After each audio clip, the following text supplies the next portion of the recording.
الله ورسوله محمد رب العالمين dengan surat subuh yang dirahmati Allah dan tujuannya kemarin kita membahas tentang berdoa, yaitu ketika imam sudah takbiratul ihram, kita sebagai makmum untuk dilarang mendudukkan diri kecuali dengan bermakmum kepada sang imam.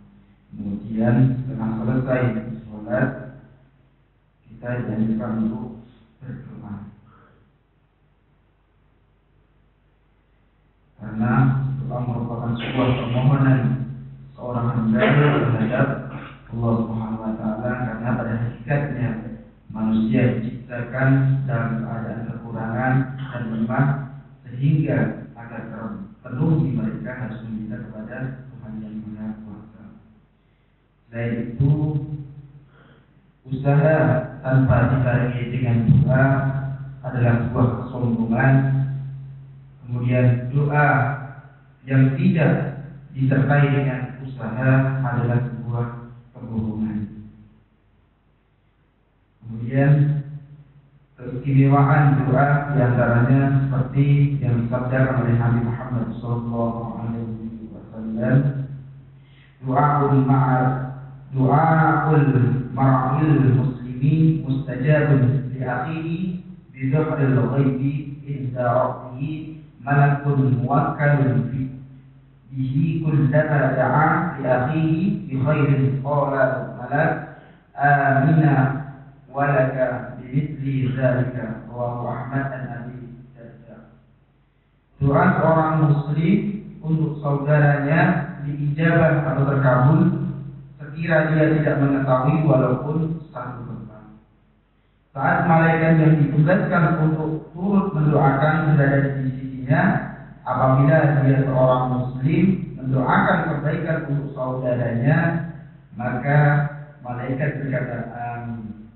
Engkau pun seorang muslim mendapat kebaikan yang serupa. Jadi ketika kita istimewa dari doa, yaitu dalam sabda Nabi, ketika kita mendoakan kepada orang lain, tidak hanya terkabul kepada orang lain tersebut, akan tetapi akan kembali kepada diri kita pribadi. Kemudian wal takun awqatuka ba'da shalah ila tulu'i syamsi muwazza'atan 'ala arba'in wa dha'ifa wazifatin fit da'awat wa wazifatin fil azkar wa tasbihati wa tashurru biha fi subhatin wa wazifatin fi qira'atil Qur'an wa wazifatin fi tafakkur fa tufakkiru fi dhunubika wa khatayaka wa taqsirika fi ibadati maulaka. Jadikanlah waktumu setelah sholat subuh sampai matahari terbit terbagi menjadi 4 rutinitas. Yang pertama yaitu rutinitas dalam berdoa. Yang kedua yaitu rutinitas dalam berzikir dan bertasbih dan mengulanginya setiap pagi. Yang ketiga yaitu rutinitas dalam membaca Al-Quran, dan yang keempat yaitu rutinitas dalam bertafakur. Waktu subuh merupakan waktu yang sangat dianjurkan bagi kita untuk melakukan segala aktivitas yang positif. Kita bisa mengisinya dengan berolahraga ataupun dengan belajar. Namun yang paling utama adalah mengisinya dengan hal-hal yang dapat menambah pahala kita. Dan Imam Al-Ghazali menganjurkan kita mengisi waktu subuh dengan 4 hal yang kami sebutkan tadi. Yang pertama yaitu rutinitas berdoa.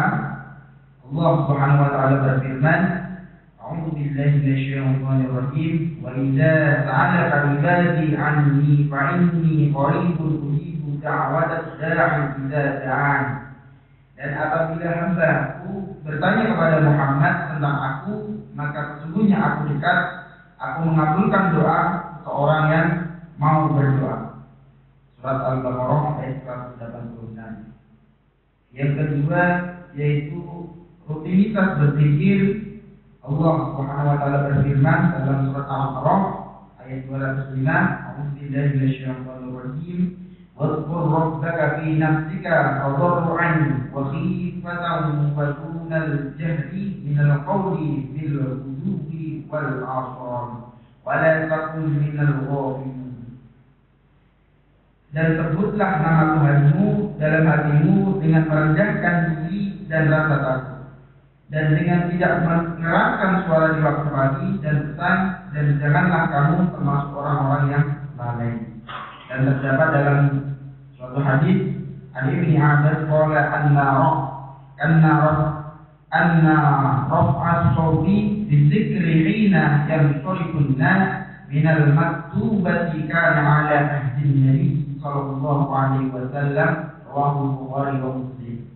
Dari Ibnu Abbas radhiyallahu anhu berkata bahwa mengeraskan suara dalam berzikir ketika orang-orang selesai sholat maktubah yang dimaksud itu sudah ada pada masa Nabi Muhammad sallallahu alaihi wasallam.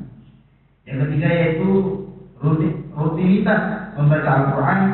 Rasulullah sallallahu alaihi wasallam bersabda, "Afdhalu ibadati ummati tilawatul Quran." Ibadah paling utama dari umatku adalah membaca Al-Quran. Dalam hadis yang lain, "Iqra'ul Quran fa innahu ya'ti yaumal qiyamati syafi'an li ashabi." Rawahu Muslim. Bacalah Al-Quran karena sesungguhnya Al-Quran itu akan menjadi syafaat penolong bagi para pembacanya kelak di yaumil qiyamah. Yang terakhir yaitu rutinitas bertafakur akan kesalahan dalam menjalankan aktivitas sehari-hari. Allah berfirman, "In a'udzu billahi minasyaitonir rajim, inna fi khalqis samawati wal ardh wa ikhtilafil laili wan nahar laayatin li'ulil albab alladziina yadhkuruna Allaha qiyaman wa qu'udan wa 'ala junubihim wa yatafakkaruna fi khalqis samawati wal ardh rabbana ma khalaqta hadza batila subhanaka faqina 'adzabannar." Sesungguhnya dalam penciptaan langit dan bumi dan pergantian malam dan siang terdapat tanda-tanda besar Allah bagi orang yang berakal, yaitu orang-orang yang mengingat Allah sambil berdiri, duduk atau dalam keadaan berbaring, dan mereka memikirkan tentang penciptaan langit dan bumi seraya berkata, "Ya Tuhan kami, tidaklah Engkau menciptakan semua ini sia-sia, Maha Suci Engkau, lindungilah kami dari azab neraka."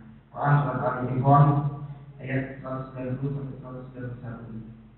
Bertafakur merupakan ibadah yang paling mulia karena mengandung makna berzikir kepada Allah Subhanahu wa taala dan juga dua makna tambahan. Yaitu yang pertama, bertambah makrifat karena berzikir merupakan kunci dari kemakrifatan.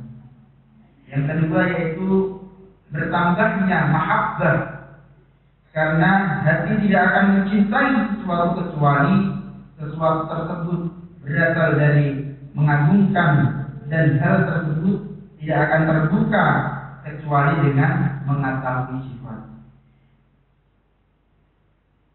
Kadar dan takjub akan sebuah tindakan, sehingga dari berpikir akan menghasilkan ma'rifat, dan ma'rifat akan menghasilkan mengagungkan, dan dari mengagungkan akan menghasilkan mahabbah.